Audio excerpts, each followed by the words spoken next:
Salut à tous les fans de tennis. Vous cherchez des analyses détaillées et des commentaires sur les matchs?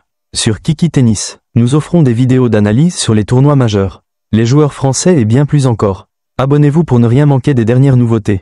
C'est une belle victoire pour Alexander Zverev, surtout avec la façon dont le match a évolué. Après un début de set solide, il a montré de la résilience pour gérer le retour de Yun Chao Ketbu et finalement se qualifier.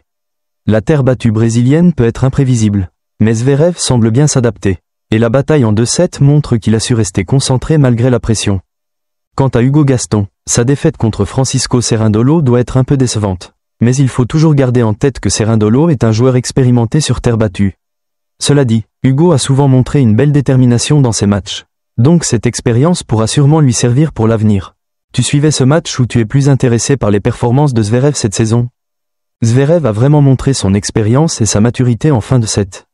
Breaker à 4-4 dans un set aussi serré. C'est un moment clé, et il a su le gérer avec calme. Ce qui est typique des grands joueurs. Derrière, il a pris l'ascendant et a bien conclu son service, s'assurant de ne pas laisser de place à une remontée de but.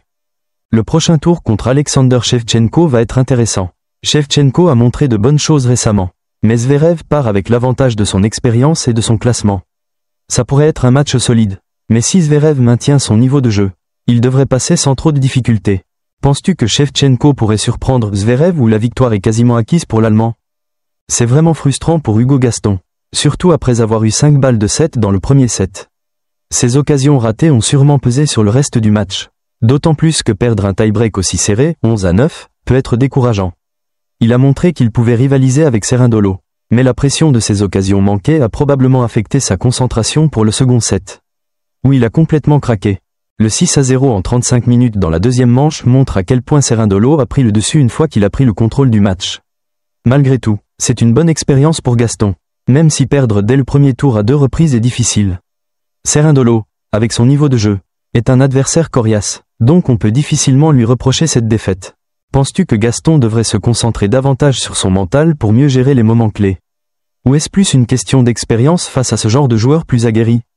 Merci d'avoir regardé cette vidéo. N'oubliez pas de vous abonner, d'aimer et de partager si vous avez aimé le contenu. À très bientôt pour plus d'actualités tennis.